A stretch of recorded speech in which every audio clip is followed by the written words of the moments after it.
Hello Duelist, Tombox here, and in this video I'll be discussing with you guys why it's so important to build a positive community in Yu-Gi-Oh! Actually, not just Yu-Gi-Oh! But everything else.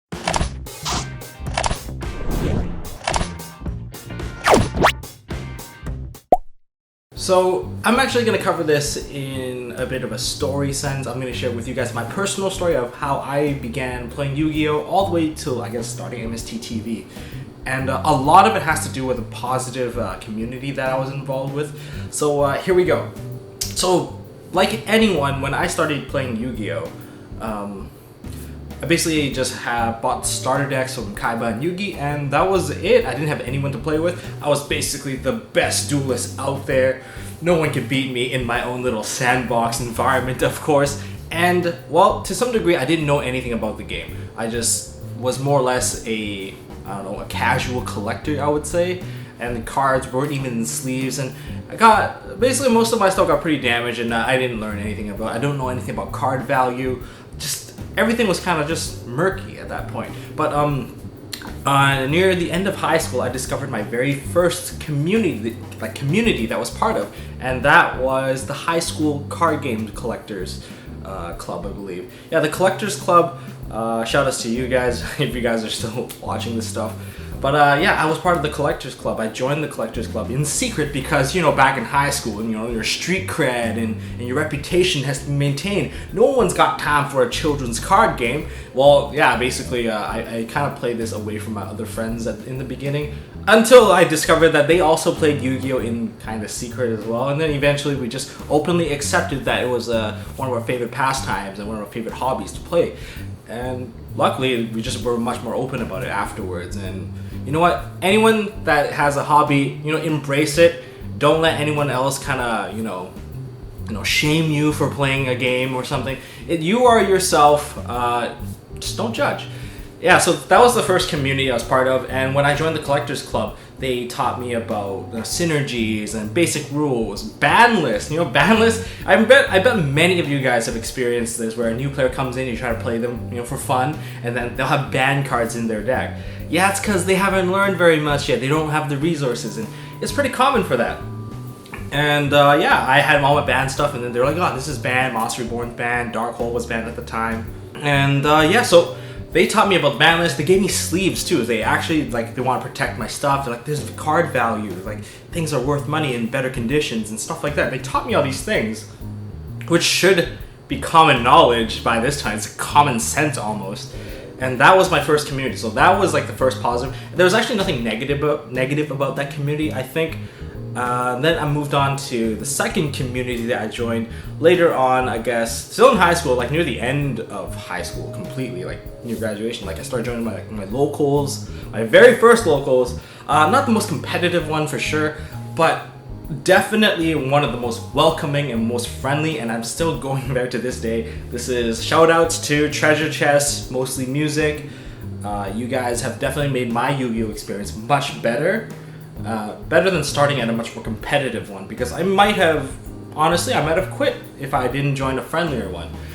It gave me, I guess, it let me see a friendlier side of Yu-Gi-Oh! And playing casuals and not going straight into the salty BM mode that most competitive places tend to have going on. So when I went to the first locals, it was a very small locals, maybe about 12 players, 12 to 16, maybe topping around 20. Not very many people. 20 is a lot for that small store. It's really compact. And I was really excited to play in a tournament. So there I learned about tournament rules. I learned about tournament packs like TP1s, CPs, champion packs, all that good stuff. And it was great. And I learned about trading too. And the best part about the friendlier stores when it comes to trading is no one tries to rip you off. I had some lucky pulls. I didn't know it was worth money. I had maybe an ulti DD Crow, an ulti Grand Mole, stuff like that. No one tried to be like, "Oh man, I'll trade you this a stack of foils for that." The typical give you quantity over quality kind of deal. And I no one did that to me, and I was really grateful. They were actually really nice and educating me about like, yeah, you can like check these websites for like card value and stuff, and because of that I didn't get ripped off as much. But that doesn't go without saying that I did get ripped off throughout the years. Like I've gotten really crappy trades because I just didn't know better, and to some degree it's my own fault. But yeah, that was the second community, and so basically it taught me about tournaments, rulings, how certain things are ruled, and where to find resources for all that stuff. And not only that, it was like a very friendly place. People would teach each other how to play, kind of like sometimes host their own little side events, play with each other, like just basically building up a group of friends that would just play Yu-Gi-Oh! Later on in university, now when I graduated high school, I didn't think that there would be other places to play. Like I didn't really go out and about and look for new stores to play at. I was just like a locals boy, and since I went to university, I had to like go to a different city. And from there, I found another locals, one of the most competitive locals I've ever played in. I have never played in a more competitive one. This is Woobies. Shoutouts to the Weeby Boys, RIP Rubies, they have closed down. I'll explain why like them closing down was like something that I actually learned something about them closing down. So anyways, I went to Woobies, and this place was super competitive. Like tournaments would have, I don't know, 30 plus players constantly, and not only that, this store was like every tournament was mini regionals. You would have your basic round of 5, and then they would actually do a top 8 cut. And that was pretty insane. That these tournaments run super late, like from 5 to like maybe even 10, and they have like late night tournaments on Wednesdays. I just happened to have classes then, and got off class, go play in the tournament. But there I would meet, I met one of the friendlier people there, Tony, which kind of took me under his wing for a bit, because he knew that I was new, and this is during the Phantom Darkness era, when the set was out, like sold out everywhere. Like any player, I would go up to people and like check out their trades, and I didn't know like how to trade very well, like didn't know about vendors and stuff.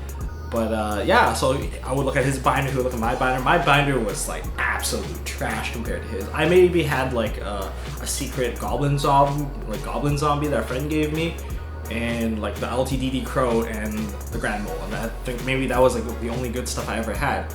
Maybe I had like, no, that was about it. And then I looked at his binder, it was like Ulti Allure of Darkness, a playset of it, like like Destiny Draws, Maliciouses. Like this is the Perfect Circle era where all the Destiny hero stuff was super expensive. Like Disc Commander wasn't even banned at the time, man. That was great. Like holy crap! I look at his binder, I'm like, how'd you get all this stuff? And he's like, yeah, you just trade up to it. So Tony was a very friend who would actually play me casually and like kind of teach me about how the competitive scene worked, and a lot of that kind of helped me build up to playing in more tournaments. I played more and more at the Woobies tournament. It actually made me a better player when I played back in my locals, and I realized how easy it was to actually play there.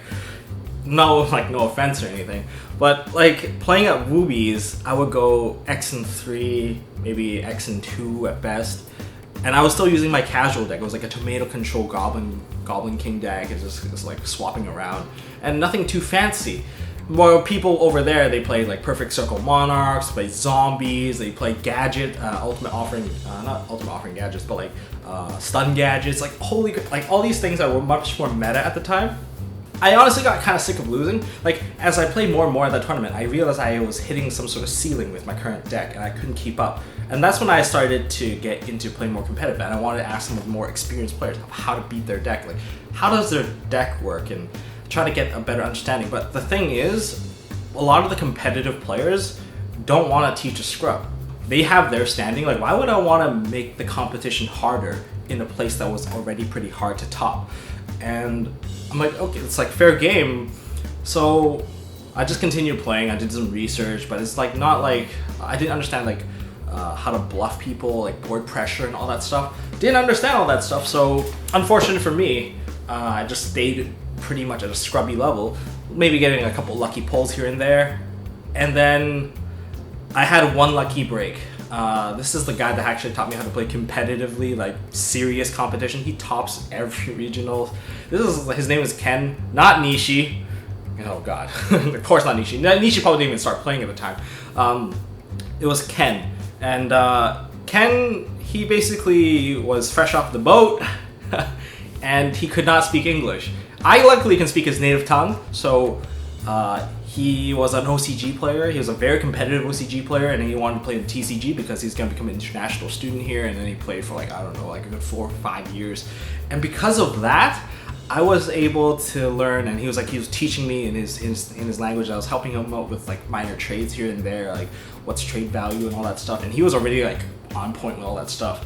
But he taught me how to like calculate board pressure, how to deal with tempo, what are moves that you should do in certain formats, how to analyze the meta and what people would do against you. And basically from then on, I learned that every format there are things that you can and cannot do because they're punishable in various ways.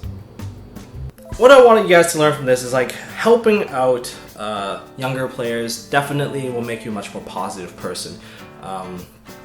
I've realized a lot of the competitive players, they tend to not respect a lot of the casual players, especially in this community. In fact, there's a lot of other card games which it's much more friendly. The competitive people will help out the younger people.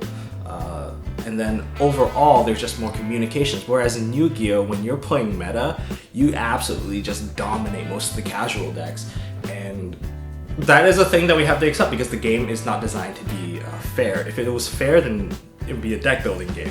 But to build a positive community, it's both the player's responsibility and also the store owner's responsibility to kind of create the environment for that to happen. And so in my mind, there are 3 types of players: casuals, beginners, and competitive players.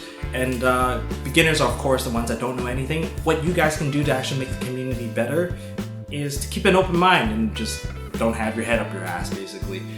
There's tons of things to learn, and if you don't keep an open mind, people won't teach you things and they'll just give up on you just like that. As for casual players, you guys kind of know what you want, and I know you guys are pretty frustrated with competitive decks being super dominant, and the game is not designed to be exactly fair, but if you guys can accept that and embrace alternative ways to actually beat the competitive decks, like maybe have something that's pre-sided against them. Honestly, if you pre-side something against like people in your locals, it shouldn't be like something you're ashamed of, but rather it's something that you should be proud of because you're smart, you don't want to lose to certain decks, and you tuned your decks to play for specific events, like many people in the competitive scene do. Again, keep an open mind. When a competitive player teaches you how to beat them, it's actually a very rare opportunity, really. Because most competitive players don't want to lose their standing. Especially even in their locals, like, I get respected for being one of the best players on my locals. Well, if they're willing to teach you how to beat them, it's like a sign that they respect you as a player, and that's a good thing. Take their advice. There's nothing, well, you don't really have much to lose, really. And also you can help with some of the beginner players because, well, they don't have all the stuff. If they don't have sleeves, get them some sleeves. If you respect their stuff, maybe they'll eventually respect their own stuff and realize that, hey, thank God I had this sleeve, or else my DDS Blue Eyes would have been damaged. Whoa! Like, you just like be nice. Just be an open-minded, nice person for basically the beginners and the casuals. Now, a lot of the things to make a better community is actually up to the seasoned players, and the seasoned players definitely have a lot of things that they do that are pretty negative. Like when they lose a match, are super salty and like being very disrespectful just because someone beat them at a tournament. That's unnecessary, and then actually it just makes it so that more people will do it to other people. It's kind of like bullying. When you get bullied, you'll eventually be a bully yourself. It's kind of true. Just don't be a dick. Another thing is, if you see someone's trade getting ripped off, basically, it's like, oh, a $5 card for like a $100 card, probably you should step in. Now, especially if it's a kid. Like, it's fair game if it's like 2 adults, they're doing trades, they both have access to the same knowledge. Maybe you could go in there and like give a word, but honestly, if you see a kid getting ripped off, that will ruin their experience and they won't continue playing. Especially when someone tells them about it afterwards. If they do a trade and both of them are happy, I don't know what's worse, telling them that they got ripped off and then ruining their day and then maybe they'll stop playing forever, or being the guy ripping off. Both cases, still pretty bad. Let's just avoid that scenario altogether. That will probably make the place a lot better. Don't steal stuff. If your stuff gets stolen, you'll quit the game. A lot of the players, they quit the game because their stuff got stolen. And also, as a competitive player, mentor some of the players that you think that will play for a much longer duration. Because you don't, like, if you're a competitive player, it actually helps out to have other competitive players to play with. And if you can build that up and do it in a positive, like doing it in a positive way without, you know, making people super salty. Oh, man, you're trash, your deck is trash. Like, these players don't just happen to come by. Like, people grow by playing a lot. And if you're willing to share your knowledge with them, they'll become better players, and then they'll give you a better experience of having better practice partners, performing better at regionals, and all that stuff. Kind of all adds up.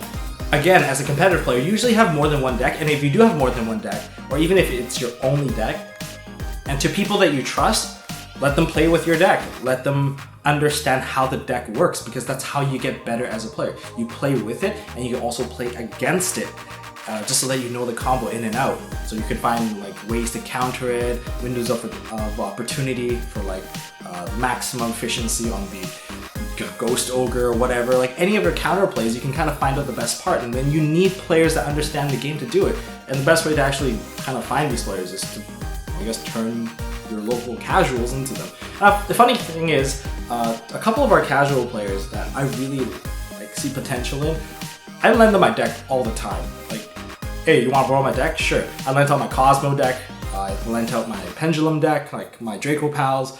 I've lent out a ton of decks throughout the years. I lent out my entire Satellar Knight deck back in the Duelist Alliance era.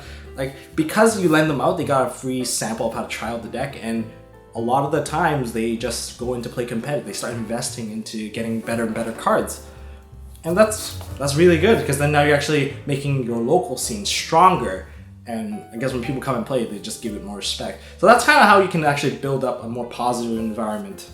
Oh, and one more important thing is don't be a rule shark. Especially to little kids, like against seasoned players versus seasoned players, sure, whatever. But against a young kid, don't rule shark them early, because you'll help them develop a really bad habit of rule sharking at every locals and just basically abusing time and all that stuff. If you do that to kids, it's really bad. Like, especially when a kid is nice enough to give you a take back, and then suddenly they make a take back and you just rule shark them. Like, holy crap, you're a bit of a dick. You're a bit of a hypocrite too. But don't do that. I've seen what happened. Like, people become dicks to everyone else, and it just ruins the local scene, because if they're a casual, they'll rule shark the beginners.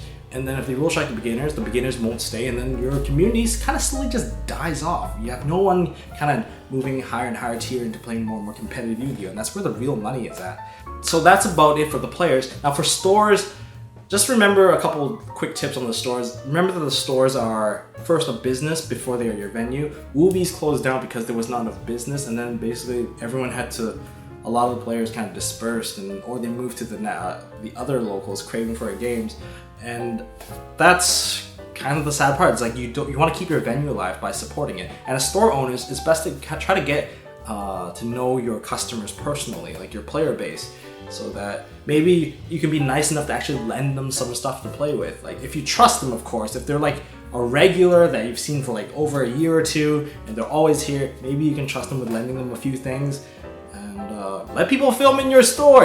It's free advertisement, and then you'll actually build up maybe a little local Yu-Gi tubing community. It's all good, and it's good promotion for the store too. And let them host events in your stores, because if they're gonna buy product just as price support, you can sell more product too. It's all good, and then you basically get your own little local scene.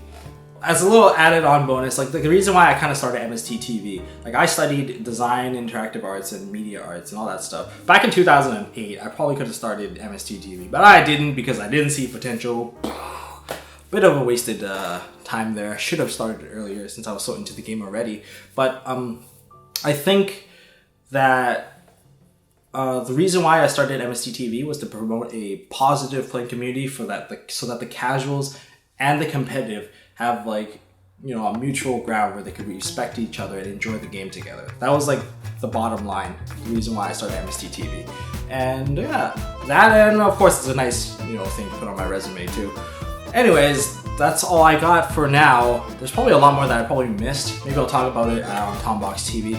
But if you guys like this video, please give it a like. If you have any other ways that you would like to share about how to promote a positive playing environment for a certain hobby that you like, please leave it down in the comments section below. I would love to hear what you guys have done. Like maybe your past feats of how you help someone out. If you want to see more videos from MST.TV, please subscribe. You can also subscribe to Tombox.TV, a channel that I'm starting off. And yeah, that's it. Until next time, don't forget to hold on to your MST.TV.